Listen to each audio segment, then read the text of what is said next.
Buenos días, vamos a presentar el curso de Economía Internacional. Hoy, como es la primera clase, básicamente lo que voy a presentar es el programa del curso y dar la primera parte que es un poco más recuento histórico de las teorías del comercio internacional. Cuando nosotros hablamos de economía internacional, fundamentalmente lo que vamos a tratar de explicar o entender es por qué ocurre el comercio internacional. Esa es la primera parte. Para ello, nosotros vamos a ver las teorías del comercio.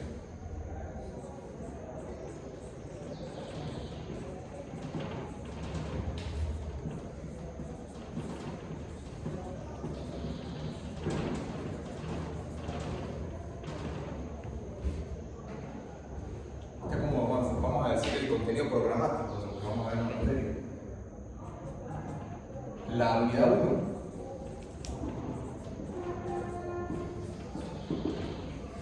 tiene varios temas. Uno de ellos es, también uno lo vamos a llamar teorías del comercio internacional.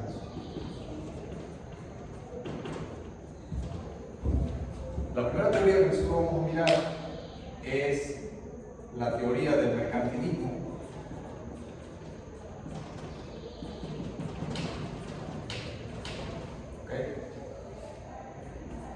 Luego nosotros vamos a entrar en lo que son las teorías puras del comercio. Teorías puras del comercio internacional.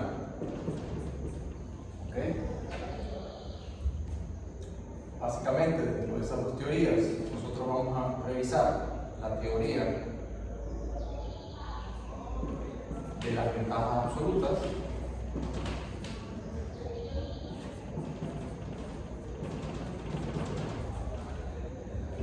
de Adam Smith, y luego avanzaremos sobre la teoría de las ventajas comparativas,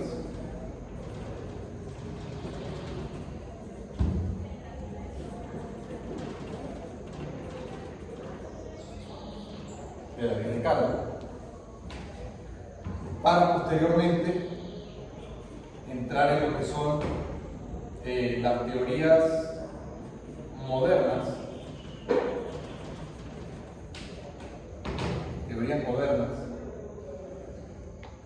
donde básicamente nosotros miramos curvas de costos crecientes,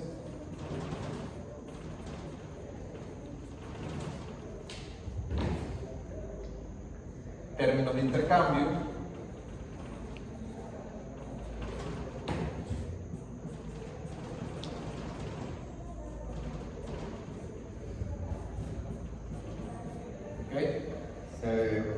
lo deberíamos como term of trade, y luego miraremos lo que tiene que ver, o al mismo tiempo miraremos lo que tiene que ver con la curva de oferta neta,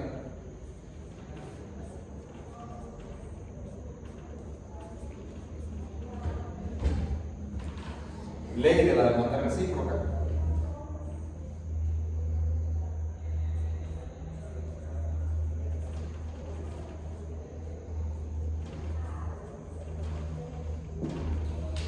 entonces digamos esta es la primera parte del curso, ¿no?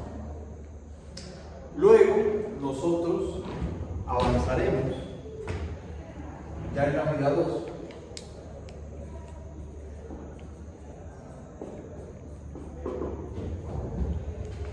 sobre la teoría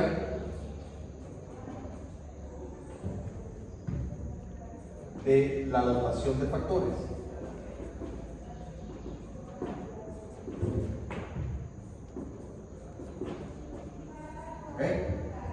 Y aquí vamos a tener tres temas.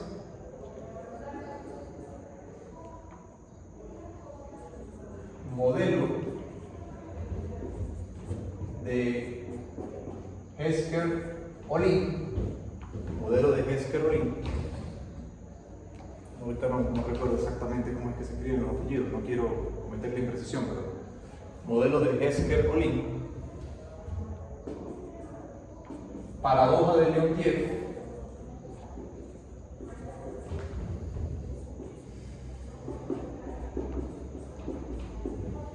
Paradoja de Leontiev y comercio en situación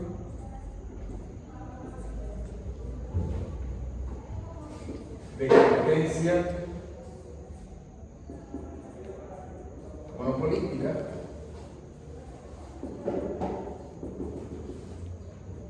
comercio en competencia monopolística o, si lo prefieren, entre paréntesis se puede poner como competencia imperfecta.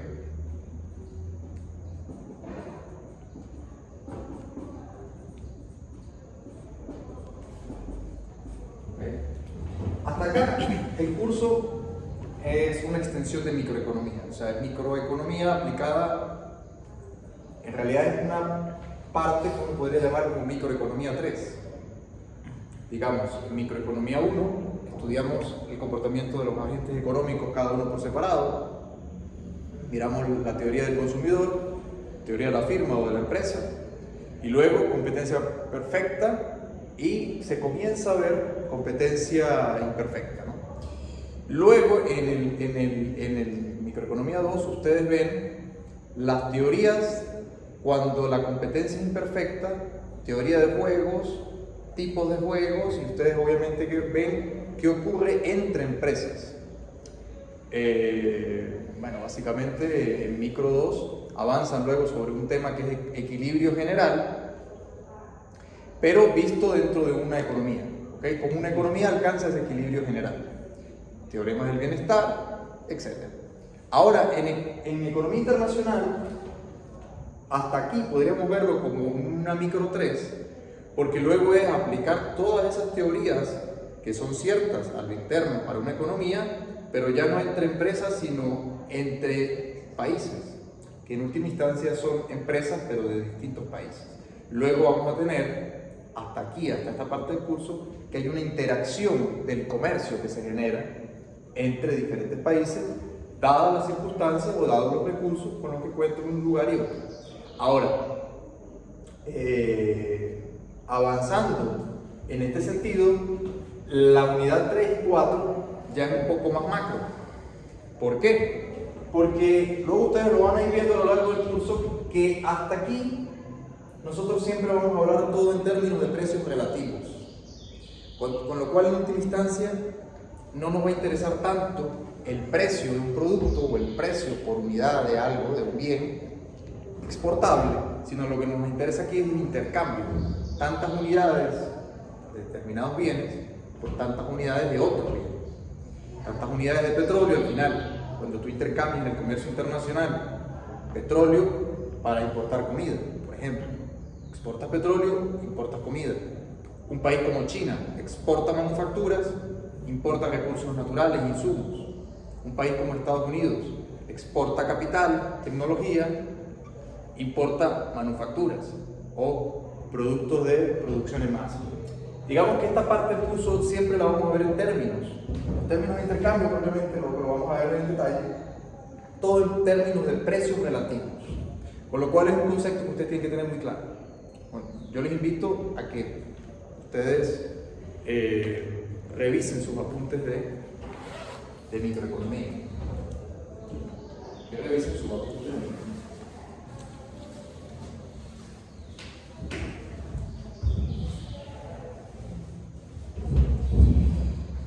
¿Por qué? Porque luego sí vamos a avanzar ya en la unidad 3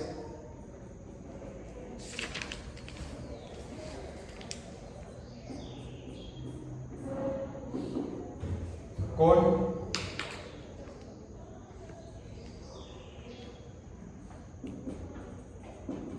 flujo de capitales,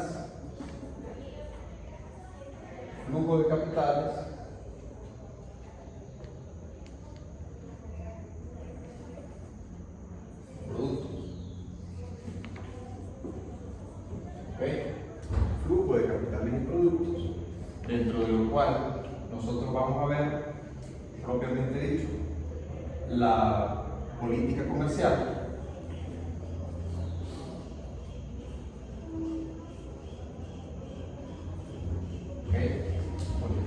comerciales, teoría de los aranceles,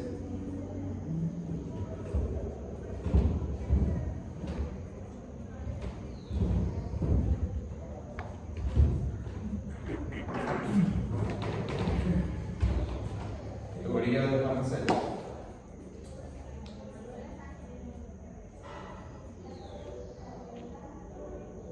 Algo que está de moda hoy. Teoría de los aranceles. Balanza de pagos.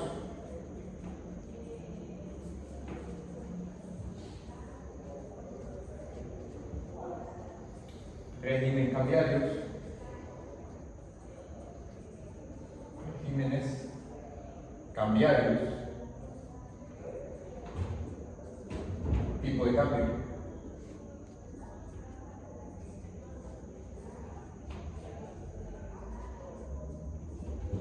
Okay.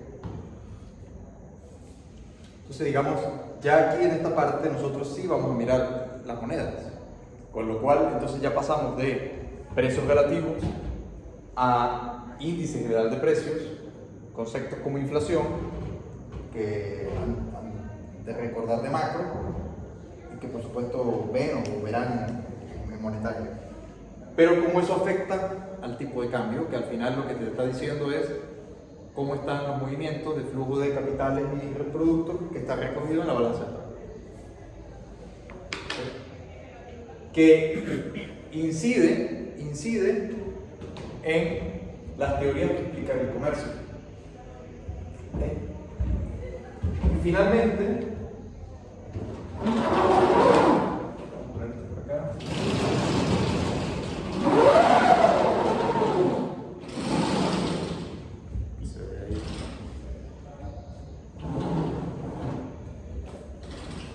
Y finalmente, la última unidad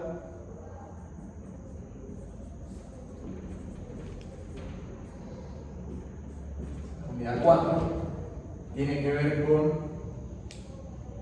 teorías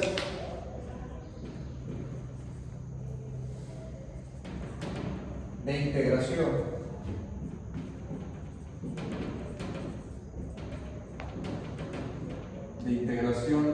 comercial. Entonces, esta última parte tiene que ver con temas como uniones aduaneras,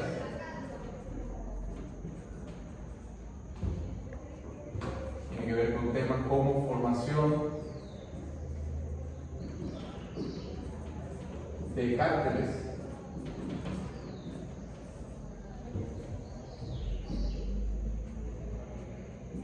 dogmas, que son prácticas que se realizan en el comercio internacional. Otros trazos comerciales, que son agrupaciones o conglomeraciones. Eso ya sucede. ¿Ah?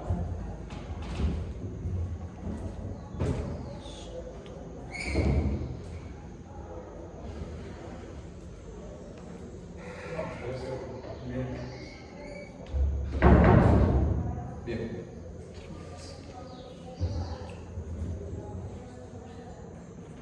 Tratados de libre comercio.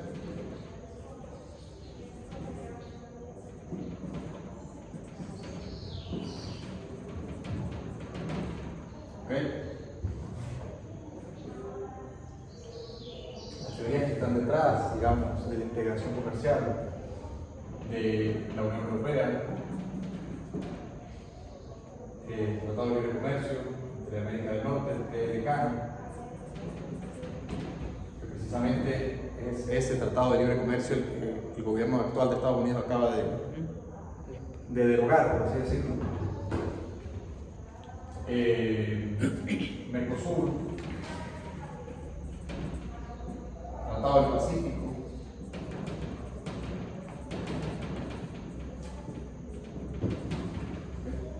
entre otros, Comunidad Andina, Comunidad Andina de Naciones,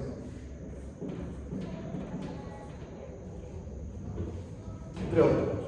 Está el ALBA, que es el Petrocaribe, que son iniciativas que ha llevado a cabo Venezuela, sobre todo en el gobierno actual y bueno, en estos últimos 20 años. Digamos que esta es la temática del curso, este es el contenido programático, las 4 unidades que conforman el curso. El día de hoy, esta primera clase, como ya les avanzaba, un poco un recuento histórico de cómo surgen las teorías del comercio, ¿no? Propiamente dicho, vamos a dar esto por acá.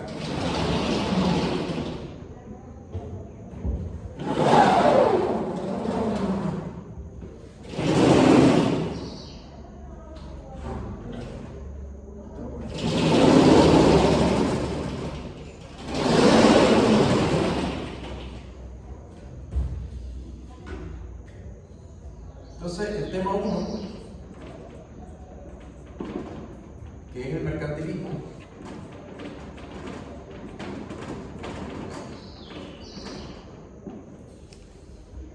digamos que el comercio internacional en realidad es tan antiguo como la humanidad misma. Básicamente se entiende que es una actividad humana natural, así como hay intercambio comercial entre personas, dentro de una comunidad, dentro de una región, es natural que aquello suceda entre distintas regiones. Sin embargo, la economía como estudio formal de la ciencia económica que se encarga, desde este punto de vista, de entender a conciencia, es decir, llevar hasta las últimas consecuencias, investigar por qué razón esa actividad es beneficiosa, cuándo puede dejar de serlo. Porque fíjense que es interesante, pareciera contradictorio a la vez, porque uno dice, nótese lo que yo estoy diciendo, el comercio internacional es una actividad tan antigua como la propia humanidad.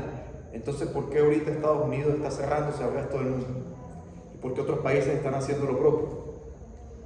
Entonces, es decir, parece contradictorio, no es tan evidente. Digamos que entonces de allí surge la naturaleza de la economía internacional. Pero no sería por tratar de reindustrializar otra vez a Estados Unidos, en teoría. Depende, sí, pero no. Y la idea de este curso es que ustedes vean o comprendan los detalles y la profundidad de lo que implican las teorías del comercio internacional, que, por otro lado, no son más que el fruto del razonamiento o la deducción de argumentos lógicos. ¿Ok? En concreto, de hecho, hay quien llama esta política de Estados Unidos un mercantilismo moderno o actualizado. Y vamos a ver que eso tiene sus matices, porque parte es parecido, parte sí, parte no. Luego, la idea es que ustedes vayan aclarando por qué en el caso cuando Estados Unidos aplica una política de cerrarse al comercio internacional, aunque pareciera ese el propósito, en realidad ese no es el propósito. Por eso es importante conocer la teoría económica del comercio internacional. ¿Por qué? Le explico muy brevemente y luego a lo largo del curso ustedes van a ir descubriendo en el estudio mismo de la materia que no es como parece. Básicamente porque si ese tipo de política lo lleva adelante un país, como por ejemplo pudiera ser Uruguay, Paraguay, Venezuela, esa es la idea que está detrás, sustitución de importaciones. Pero si la política la lleva a cabo un país como Estados Unidos, no solamente por el hecho de que ya es un país industrializado, que ya sufrió varias revoluciones industriales, no solamente por eso, sino más allá de eso, por una razón elementalmente económica, que es que Estados Unidos compra del resto del mundo mucho más de lo que puede comprar Uruguay, Paraguay, Venezuela o Chile. Y eso cambia totalmente la teoría y cambia totalmente la dinámica de la economía. Porque básicamente lo que hace es mover los precios internacionales de los productos y con ello mueve los flujos de comercio, mueve los flujos comerciales Entonces es una decisión estratégica que no solamente o no, en realidad no persigue reindustrializar Estados Unidos, porque Estados Unidos es un país industrial. Estados Unidos es un país ya desarrollado, que tiene un Producto Interno Bruto el más grande del mundo. Cuando hace esto, en realidad lo hace por una cuestión geopolítica. Es para directamente plantearle otro juego o otro esquema de juego a China, fundamentalmente a China. Luego a Europa, pero fundamentalmente a China. Porque China hace lo mismo, pero por otra vía que a través del tipo de cambio. Pero es que ahí Estados Unidos no podría hacer lo mismo porque China devalúa su moneda para exportar barato, ¿no? Claro, no puede hacer lo mismo, entonces ¿qué hace? Aranceles. Pero eso al final no perjudica a los mismos estadounidenses que tienen que comprar las cosas más caras y inflación. No, la política comercial arancelaria no trae inflación. Se lo explico Okay. Usted ya vio monetario. No. Se lo explico muy claramente. La inflación es en todo momento y lugar un fenómeno monetario. La inflación no sucede por política comercial. La inflación sucede por mala política monetaria. Si un país emite más moneda, ofrece más moneda de la que la demanda soporta, en esa economía hay un desequilibrio que en efecto tiene como consecuencia el aumento del índice de precios, o lo que es lo mismo hablar, la caída del poder adquisitivo o el valor de la moneda. Eso es inflación. Pero cuando tú pones aranceles dentro de la economía, estás encareciendo los productos importados, con lo cual en el fondo lo que tú estás haciendo es reducir la cantidad de importación. Esa cantidad de importación que está dejando de comprar la está dejando de vender otro. El que la deja de vender tiene un problema. Si es el 5% no pasa nada. Si es el 10% no pasa nada. Pero si es el 70% de sus exportaciones, ahí tiene un problema. Lo tiene el problema México, tiene un problema Canadá y tiene un problema fundamentalmente China. Pero también no te perjudica porque vas a ser menos competitivo, porque qué incentivos. Eso tiene un costo, pérdida de eficiencia en el mercado. O sea, se Pero podría... es un costo que está Estados Unidos asumiendo, porque está priorizando, no hay almuerzo gratis, en la economía no hay almuerzo gratis, esa política tiene un costo. El costo es una pérdida de eficiencia dentro de la economía de Estados Unidos. Los mercados están a la baja. ¿Pero a cambio de qué? De bajar el precio de las materias primas. Luego lo van a ver, se lo voy a explicar. ¿Y por qué interesa bajar el precio de las materias primas? Por obvias razones. Pero mejorar los términos de intercambio para ellos. Para mejorar los términos de intercambio para Estados Unidos. Claro, a corto plazo tiene un impacto negativo. Lo está viviendo la economía. Pero es cambiar los flujos comerciales. Es cambiar un tema de cambio estructural. Es cambiar la estructura. Claro, eso no te sale gratis. Y te puede salir mal. En Latinoamérica. ¿Ah? Latinoamérica cuando intentó sustituir importaciones. Pero es distinto. Bueno, se me parece eso. No, es distinto. Porque América Latina sí era una política de sustitución de importaciones por el hecho de que América Latina estaba preindustrializada. Básicamente los países que componían América del Sur, Centroamérica, pero sobre todo América del Cono Sur, eran economías preindustriales.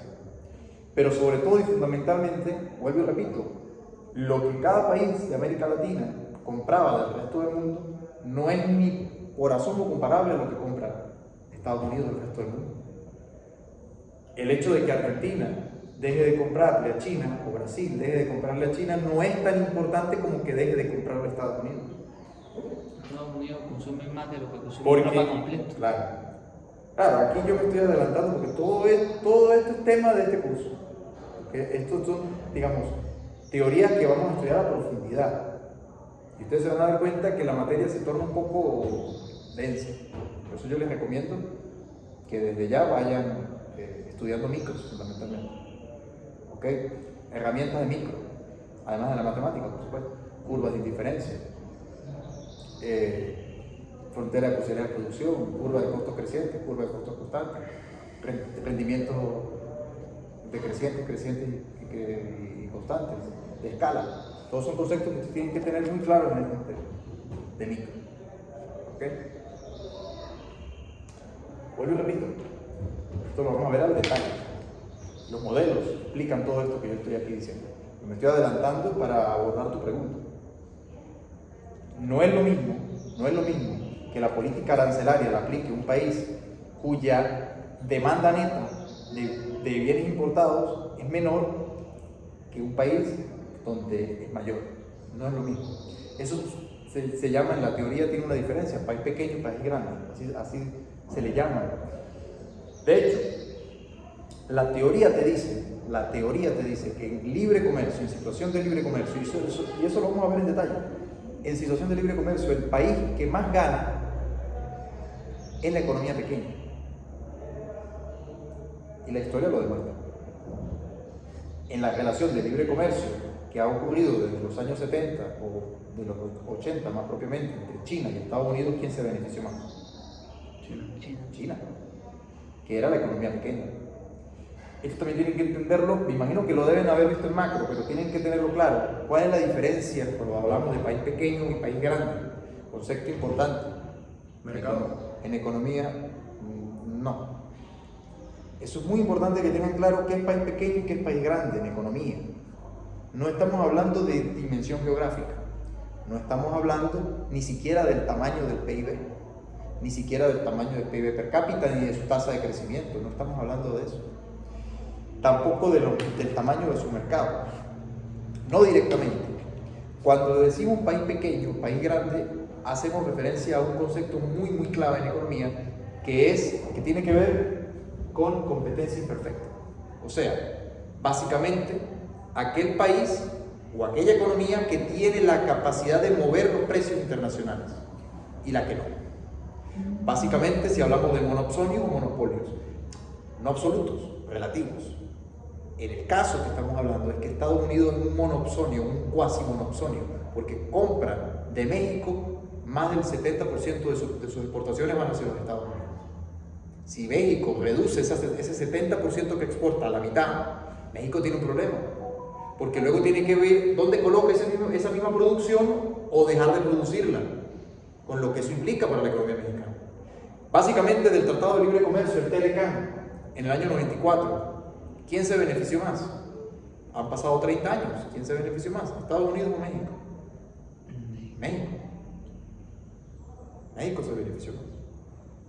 ¿Por qué? Porque logró aumentar su mercado de una manera. Estados Unidos también se benefició, no estoy diciendo que Estados Unidos se beneficiara, lo que estoy diciendo es que México se benefició más inclusive.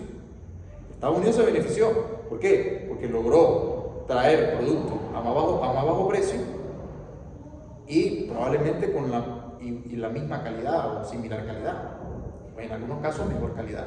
Lo mismo con Canadá. Digamos, de eso tratan los primeros temas. Entender por qué es beneficioso el comercio, por qué es importante el libre comercio. Pero luego entender por qué también es distinto que un país aplique aranceles a que lo aplique otro país. Luego cuando vayamos avanzando en la materia. Pero no es lo mismo, no es igual. De hecho, los modelos lo explican. ¿Okay?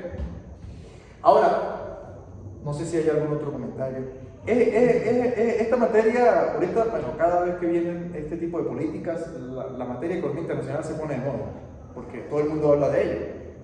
Y ustedes seguramente tienen muchas dudas, o comentarios, o opiniones formadas. La idea es que en este curso ustedes se formen una opinión mejor formada. ¿Por qué? Porque ya no van a hablar por intuición, sino van a tener un razonamiento y unos modelos y una teoría detrás. Recuerden, como todo en economía hay teorías y contrateorías, de manera tal de que ustedes se formen una opinión y un conocimiento, más que opinión, un conocimiento un poco más sólido sobre estos temas. Ahora bien, no sé si hay alguna otra duda o pregunta sobre la cuestión, la coyuntura que estamos viviendo de la política comercial actual de Estados Unidos. El mercantilismo, cosa que ustedes ya me imagino habrán visto en historia económica, historia del pensamiento, del análisis económico. El mercantilismo, ciertamente, antes de la Edad Media, el Renacimiento, etc., los países comerciaban entre sí. Digamos que incluso nos podemos ir más atrás a la era del Imperio Romano, por ejemplo. Haciendo un poco de retrospectiva, si uno observa, analiza la economía dentro de este tipo de imperios, como fue el Imperio Romano, básicamente al principio, ¿qué hacía Roma? Roma intercambiaba con sus vecinos. A medida que Roma se va expandiendo, y esto ya nos empieza a dar luces de la importancia del comercio internacional, a medida que Roma se empieza a expandir, empieza a absorber a sus vecinos. En el límite, una economía que hacía comercio prácticamente se fue convirtiendo progresivamente en el mundo conocido de entonces, en una economía autárquica.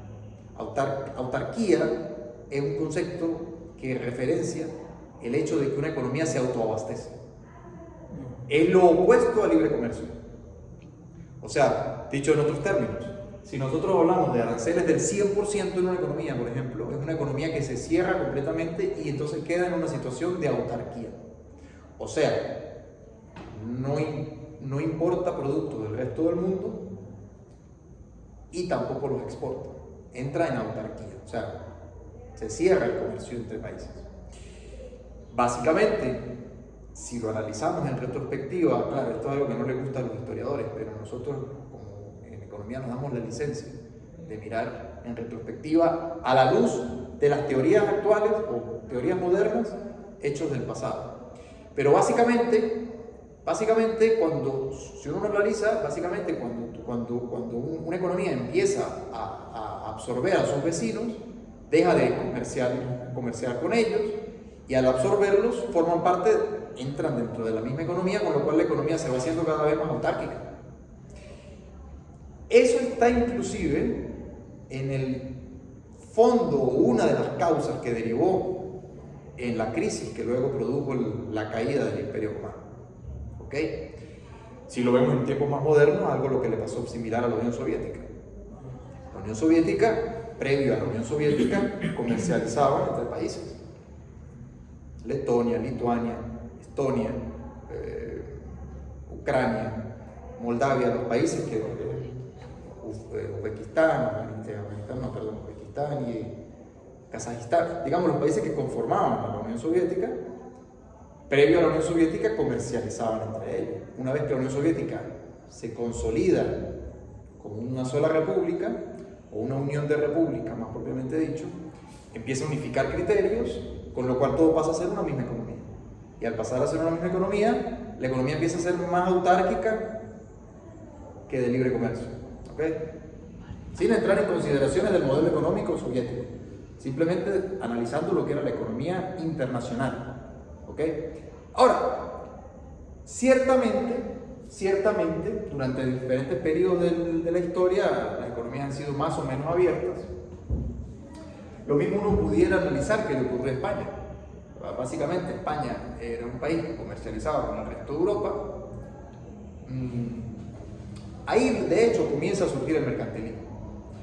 Porque la concepción de la teoría que para ese momento se aplicaba en la práctica era que, como máxima, se debía dejar de importar y priorizar exportar, o dicho de otra manera, resguardar el tesoro nacional del reino, de lo que en aquella época eran reinos, resguardar los metales,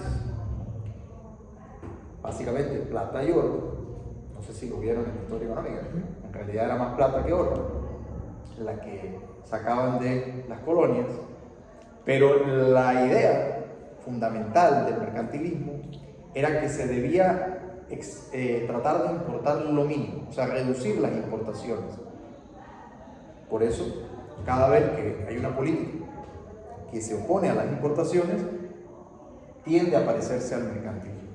Claro, el mercantilismo, ¿por qué tenía esta prioridad de aminorar o reducir las importaciones para mantener las arcas llenas de los metales preciosos? Porque la concepción era que esos metales preciosos permitían o daban atesoramiento y enriquecimiento de aquel reino que en efecto permitía o creían ellos que garantizaba la calidad de vida, el crecimiento económico y por supuesto el bienestar de la población.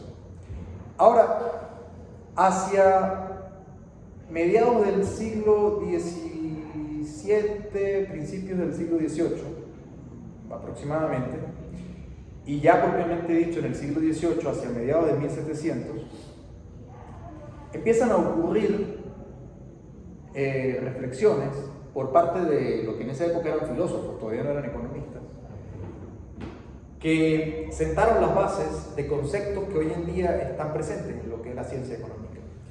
Entre ellos, fundamentalmente son muy importantes, y esto también es relevante para la teoría monetaria, el caso de David Hume, por una parte, y por otro, David Hume, por otra parte, Richard Cantillon. ¿Okay? Dos pensadores muy importantes para la ciencia económica, porque de sus reflexiones surge luego una serie de conceptos y va evolucionando ese reflexionar de la economía hasta Adam Smith. Pero previamente, ¿qué fue lo que identificaron estos señores en su época? Fruto de la actividad económica, del dinamismo mismo, o sea, de la propia actividad de la economía, lo que no advirtieron los filósofos del mercantilismo y los fisiócratas, básicamente, era que esa acumulación de metal traía o podía traer un problema, y fue lo que sucedió en la práctica. Básicamente, cuando el país deja de importar ese atesoramiento de metales que está siendo extraído a través del sistema de colonialismo, ¿okay? Lo cual no tiene o no implica una relación económica de intercambio, porque no hay una relación de capitalismo, capital, trabajo, factores de producción, sino en una relación de dominación, de esclavitud, etc. Entonces, eso implica que la acumulación de metales empieza a ser abundante aquello. Y lo que sucede, como no puede ser de otra manera, es, ahí sí, un proceso inflacionario. Porque el proceso inflacionario se sucede cuando el incremento y aumento de las unidades monetarias superan o están emitiéndose o están reservándose por encima de la demanda. Básicamente, la economía en ese entonces española por una parte y la portuguesa por otra, que eran los dos grandes reinos de la época, los dos grandes imperios en realidad, tenían una capacidad productiva mucho menor que la cantidad de oro que estaban extrayendo de sus colonias en ultramar, básicamente en América del Sur y América Central. Ahora, la capacidad productiva que tenía la economía española por un lado y la economía portuguesa por otro, no respaldaban, no daban lugar a tanta actividad económica que pudiera dar lugar a captar o capturar efectivamente ese excedente monetario. Este excedente monetario, como no había comercio internacional, básicamente se preservaba, se priorizaba mantenerlo en las arcas, con lo cual no iban a buscar productos fuera, fue gradualmente haciendo que los costos de producción dentro del Reino de España y del Reino de Portugal empezaran a aumentar, y con ello el costo de la vida. El precio de los productos también luego comienza un proceso inflacionario. Este efecto lo empiezan a estudiar o a darse cuenta de Hume, que de hecho es uno de los primeros que empieza a estudiar la teoría monetaria. David Hume, y al mismo tiempo, para la misma época, Richard Cantillon también observa que no solamente es que ocurría inflación, lo que modernamente llamamos inflación, sino que además eso creaba o genera un efecto redistributivo de la renta desigual. Entonces, y esto es un tema para los que van a ver monetaria, que también se ve monetaria. Al final, en economía internacional y monetaria, la primera parte del curso es muy parecida. En el caso de Richard Cantillon y David Hume, ellos, digamos, enunciaron algo que hoy en día se conoce como efecto Hume-Cantillon, ¿okay? Que es un efecto que en la economía sigue ocurriendo, no por antiguo, ha caído en desuso. No, es un efecto que sigue ocurriendo porque es algo producto de la distribución o el efecto distributivo que tienen las unidades monetarias dentro de un sistema económico. Básicamente, el efecto dice lo siguiente: el reino, cuando empieza a hacer gasto público, ¿verdad? Lo que hoy en día llamamos gasto público, en ese momento era el erario del reino, no lo hace entre todos los participantes o los miembros de la comunidad por igual, sino que ocurre un efecto de derrame o cascada. O sea, básicamente, si yo soy el tesorero del reino y yo necesito cubrir necesidades con cierta parte o cierta área de la economía, yo contrato a una persona. Entonces esa persona se convierte en un contratista del Estado.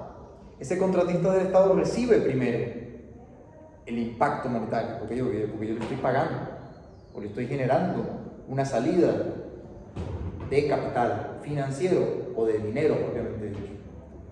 Por ejemplo, yo lo escojo a él porque él, digamos, es el que me suministra alimentos para el ejército y la tropa, porque en teoría el Estado, parte de la evolución al mismo tiempo de la teoría política, el Estado surge como un elemento de defensa del Estado-Nación.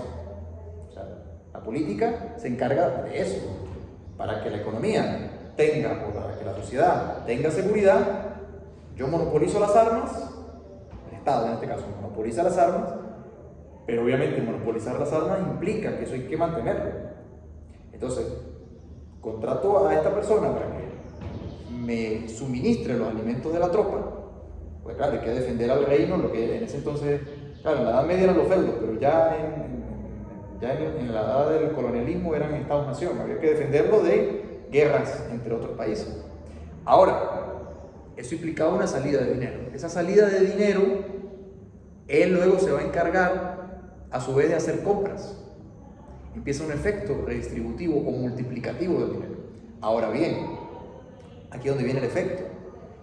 El asunto es que cuando yo le otorgo a él, digamos, o a ustedes tres, a usted en un área, a él en otra y a él en otra, pero estamos en una comunidad o en una sociedad donde hay muchísimas más personas. La cuestión, el efecto básicamente es que ustedes están recibiendo una cantidad de dinero con precios, o sea, cantidades nuevas de dinero con precios viejos. Porque la economía en su totalidad no ha recibido el impacto del aumento de la oferta monetaria. ¿Ok? Digamos, y esto tiene que ver con la teoría monetaria porque obviamente esta erogación de dinero iba contra un bono. ¿Ok? Digamos, básicamente había un banco que compraba el bono y respaldaba esta operación. Porque el banco era el que les giraba el oro. Digamos, el Tesoro Nacional estaba en un banco, por ejemplo en Inglaterra, el Banco de Inglaterra. El Banco de Inglaterra le giraba al Reino de Inglaterra cuando necesitaba para poder asistir a la guerra napoleónica, por ejemplo. Eso no sale barato, cuesta dinero. Pero claro, o la guerra de los 100 años, anteriormente. Ahora, necesariamente esa salida de dinero aumenta la oferta monetaria, porque no la está haciendo contra, digamos, una recaudación, sino lo está haciendo a través de una expansión crediticia, a través de bonos. En efecto, cuando ustedes reciben esas unidades monetarias, ustedes salen a gastarlas, pero salen a gastarlas primero, con lo cual ustedes van a tener un poder adquisitivo mayor. ¿Por qué? Porque los precios siguen siendo los viejos, pero con más dinero nuevo que ustedes tienen. Ese dinero empieza a derramar a través de todo el sistema económico, con lo cual empieza a sucederse en lo sucesivo unos incrementos de demanda. Esos incrementos de demanda empiezan a generar un ajuste en los precios, a razón de que la demanda incrementa. Si las condiciones de oferta no están cambiando, aumentan los precios. Ese aumento en los precios, al sucederse de forma generalizada, es inflación. Y en última instancia, cuando ese dinero termina llegando a los diferentes miembros de la comunidad, reciben cantidades de dinero viejas a precios nuevos. Ese es el efecto. Con lo cual, el poder adquisitivo del primero que interviene en la cadena es mayor, el que interviene de último es menor. Es como que si fuera una pirámide. más o menos, es una pirámide. Y es lo que ocurre, propiciada por el propio Estado, o producida por el propio Estado. Bueno, estos señores lo identificaron. Efecto Hume-Cantillon. Efecto Hume-Cantillon.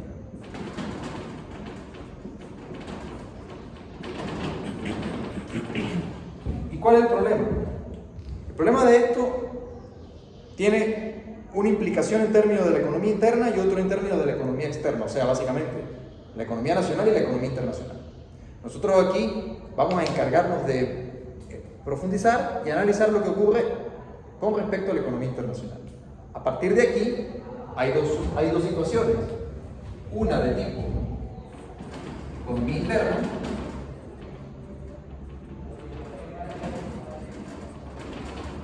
y otra de tipo economía externa, o si lo prefieren, internacional. ¿Okay? Afecta a los dos sectores, el sector interno y el sector externo. El sector interno lo afecta directamente porque hay una redistribución desigual de la renta. ¿Ok? Esta mañana me pareció interesante porque, claro, vi un video, por casualidad, de una persona, una antropóloga española. Y, claro, los antropólogos analizan la cuestión desde su punto de vista. Y la pregunta que ella hacía era, ¿cómo y en qué lugar de la historia surge la desigualdad? Claro, analiza desde el punto de vista antropológico, ¿no? Yo les aseguro que esa teoría viene a ser completada por el hecho de que casi siempre, en todo momento y lugar, así como la inflación es un fenómeno monetario, en todo momento y lugar la desigualdad es un fenómeno del Estado, porque el Estado es el que produce la desigualdad. Básicamente, cuando en una comunidad alguien se hace jerarca, instituye un Estado, y ya desde ahí empieza a repartir privilegios. Y al repartir privilegios ya creó desigualdad. O sea, surge en la acumulación de capital. No, surge la desigualdad, no la acumulación. No, que surge la desigualdad en la acumulación de capital. No. No, antes. La desigualdad en la acumulación de capital ya es un efecto. El efecto previo, ese es un efecto posterior. El efecto previo es que hay una desigualdad en el otorgamiento de privilegios. ¿Por qué? Porque le doy y eso no es antiguo, o sea, es antiguo, pero sigue ocurriendo hoy porque es la naturaleza humana. Y en el fondo la economía estudia la naturaleza humana, así como también lo hace la antropología, pero desde otro punto de vista. Porque básicamente, cuando yo le doy dólares BCB a él y a ella, tiene que literalmente sudar y llorar lágrimas de sangre para que Banesco Provincial le venda y no te vende el banco, porque la página se te cierra cuando vas a comprar y crees que vas a comprar y ¡pam!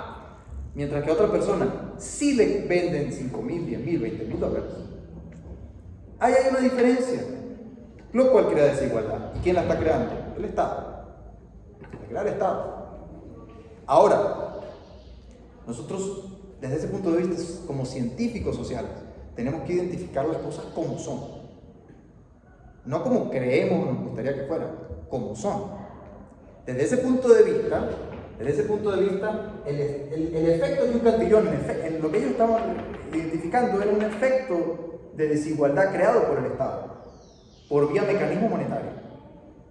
Porque cuando yo escojo a esta persona y le otorgo ese privilegio, al final estamos hablando de un privilegio que otorgo en condiciones desiguales. No hay igualdad de derechos, ni hay igualdad ante la ley. Eso es importante tenerlo claro. Por lo tanto, la política es un mercado, es el mercado de los privilegios. De eso se trata la política. ¿Qué se reparte en la política? Privilegios. Cuando alguien invierte en política, ¿para qué es? Para después recibir un privilegio. Esa es la realidad. Nos guste más, nos guste menos. Esa es la realidad. Ahora, estamos viendo que eso es lo que ocurre a nivel interno. Hay desigualdad y crea inflación, que es otra cara de la misma moneda. ¿Por qué? Porque la inflación no es más que producto del efecto de la misma naturaleza del fenómeno. Los precios empiezan a aumentar de forma en espiral a razón de que las demandas sucesivamente están incrementándose en la medida que la oferta monetaria supera la oferta disponible de bienes en un momento dado. Es decir, ahí ocurre un tema de equilibrio general. Hay un exceso de oferta en el mercado de dinero, ocurre un exceso de demanda en el mercado de bienes. Esas son las cosas que ustedes tienen que tener claras tanto de micro como de macro. Ocurre un exceso de demanda en el mercado de bienes porque está ocurriendo un exceso de oferta en el mercado de dinero. Se compensa. ¿Cómo se compensa? Porque los mercados funcionan, los precios suben. O lo que es lo mismo decir, el valor del oro y la plata en ese entonces bajaba. ¿Y qué traía como consecuencia o problemática para la economía externa? Que cuando hay un aumento en los costos internos, hay un incremento de los costos internos. Entonces, lo que ocurre es que se abaratan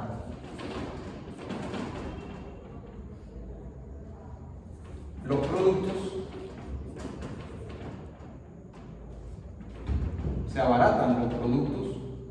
externos. ¿Okay? Cuando ocurre el fenómeno de inflación, producto de ese aumento en la acumulación de metales, y esa acumulación de metales, una vez que llega a la economía interna, vía gasto público, vía expansión crediticia, entonces lo que sucedía era que ese aumento de costos internos, esto es teoría económica, esto sigue ocurriendo y seguirá ocurriendo por los siglos de los siglos. O sea, esto no es particular de ese momento histórico, ¿no? Quiero que quede claro. Esto es teoría económica. Cuando aumentan los costos internos, encarecen los productos de la propia economía. Y entonces, lo que de repente, una prenda de vestir, un alimento, y aquí te empieza a costar, por decir algo, 3 unidades de oro, afuera la consigues en 1 unidad de oro. Esa no la previeron los mercantilistas. No la vieron venir. En efecto, cuando eso ocurre, entonces, ¿qué pasa? Que empieza a ocurrir una transferencia, ¿verdad? Porque al final la lógica y la racionalidad económica se impone ante cualquier tipo de ideología o creencia, y empiezan a comprar o traer de afuera, básicamente España y Portugal, estos 2 reinos, de los países que se empezaban a industrializar, y en el proceso ayudaron a industrializarlos. ¿Por qué? Porque básicamente la cantidad de explotación de minas de oro y plata que tenía Portugal y España, ni por asomo era comparable con la de Holanda, Bélgica, Reino Unido o Inglaterra, fundamentalmente estos 3 países que fueron los primeros que se dieron o abrieron paso a la revolución industrial. Hay otras cuestiones históricas que aquí no entran, pero las comento brevemente. Ustedes las saben, las deben saber. Básicamente España, por ejemplo, se dedicó a perseguir por creencias religiosas a todo aquel que descubría o tenía iniciativas de algún tipo de tecnología que parecía extraña. Ese era expulsado. Obviamente, ¿quién lo recogió o quién lo absorbió? Holanda, por ejemplo. Holanda absorbió una cantidad de personas del sur de Europa que fueron perseguidos. Estas son cuestiones, digamos, ya más del tipo sociológica, ¿no? Pero que tienen implicación también dentro de lo que es un proceso al final histórico que es la economía. Pero dentro de ese contexto, países que se estaban industrializando por una parte, países que estaban explotando grandes minas de oro, lo que ocurría era que esa sobreexposición que tenían a metales preciosos, los países del norte de Europa empezaron a adquirirlos, pero por una vía indirecta, no porque los explotaban directamente. Sí tenían sus colonias, pero no del tamaño que España, sobre todo España. Portugal también, pero sobre todo España, que tenía 2 minas de plata increíbles, la de Bolivia y la de México. Básicamente ustedes deben saber que en historia, supongo que lo vieron, que el Río de la Plata se llama Río de la Plata porque toda la plata que sacaban del cerro de Potosí, en Bolivia, que era una mina de plata inmensa, inmensamente grande. La sacaban por el Río de la Plata al sur y salía por entre Uruguay, la actual Uruguay y Argentina, y de ahí para llevarla hacia España. Por otra parte, en México era lo mismo. En el puerto de Veracruz, si no mal no recuerdo, había un cerro, o lo hay una parte en México que era, no lo sé ahorita, probablemente también, pero en esa época explotaban demasiado plata. Toda esa cantidad de metal, una vez llegada a España, hizo que en efecto el reino de España floreciera en un primer momento, básicamente desde 1500 hasta 1700. 200 años de explotación que hicieron que el reino de España floreciera. Pero a la par, estaban persiguiendo la tecnología, o sea, la ciencia y el conocimiento dentro de sus propios países. Y el capital humano básicamente emigró. Cuando el capital humano emigra, la tasa de crecimiento económico de estos reinos empieza a caer. Porque al final, vuelvo y repito, la explotación colonial tiene su agotamiento, o sea, el modelo económico tiene su agotamiento. Y empieza a tener su agotamiento y se devela cuando los costos y precios al interno de los reinos de España y Portugal empiezan a subir. Lo cual trae los problemas ya ampliamente conocidos por economías inflacionarias que hemos vivido. Empiezan a traer los productos de afuera. Con lo cual ese oro y esa plata empieza a salir de estos países hacia los países exportadoras de materias de manufactura, sobre todo Holanda e Inglaterra. En el proceso ayudan a la industrialización acelerada de estos países, fundamentalmente Inglaterra, que vivió la primera revolución industrial, justamente hacia los años 1730 en adelante, con la aparición de la máquina de vapor. Todo esto es historia económica, me imagino que todo esto ya lo vieron. Pero ¿qué ocurre? Esto empieza a darle fundamento a explicar por qué o de qué forma o cuál es la causa y la naturaleza de la riqueza de la nación. O sea, es de este contexto que surge la gran obra de Adam Smith. Porque Adam Smith empieza a preguntarse, recordemos que Adam Smith era filósofo de la moral, pero además él trabajaba en aduana. Ese era su trabajo. Durante buena parte de su vida, él trabajaba en la aduana de un puerto en Escocia. Fines de su vida, ¿no? Cuando ya Exacto. vueltas por Europa. Exacto, pero él trabajó mucho tiempo en aduana. Y él ahí se empezó a dar cuenta contablemente las diferencias de los flujos comerciales. Entonces, claro, la pregunta que le surge, que era una pregunta antigua, pero él la abordó de una manera sistemática. ¿Por qué unos países se enriquecen y por qué unos países no se enriquecen o se empobrecen? Porque lo que estaba ocurriendo ya en ese entonces se sabía que el imperio español venía en declive, mientras que el reino de Inglaterra iba en ascenso. Naturalmente, desde el punto de vista de la antropología, de la sociología, uno puede tener muchos elementos religiosos, sociales, etc., científicos mismos. Pero en el fondo tiene que haber una razón económica, de naturaleza específicamente económica. Y esto es lo que este señor empieza a investigar. Y termina en su obra, en la cual él encuentra que fundamentalmente hay dos cosas que hacen, en realidad tres, pero dos, dando por sentado que la propiedad privada es el principio de la acumulación, que es la que permite el enriquecimiento y por lo tanto el aumento de la riqueza de la nación. Pero fundamentalmente dos elementos. Por un lado, la división del trabajo y por otro, el libre comercio. O sea, dense cuenta que Adam Smith viene a desmitificar y a desmentir o a contradecir probablemente 200 años de, no digamos teoría económica, pero sí doctrina. ¿Ok? O sea, el tipo revolucionó, por así decirlo, la conciencia que se tenía sobre la economía, porque básicamente él viene y dijo que esto en realidad no era tan beneficioso, que lo contrario sí es más beneficioso. Y él lo explica a través de su primera teoría, que tiene que ver con el comercio internacional, que es la teoría de la ventaja absoluta. Esa teoría la vamos a ver en la próxima clase. Pero Yo lo que quiero que ustedes entiendan en esta primera clase es el contexto de cómo surge o va surgiendo el conocimiento de esta materia, que es por qué las economías se benefician con el comercio internacional y por qué en efecto nosotros anticipamos que Estados Unidos va a recibir un impacto negativo de llevar a cabo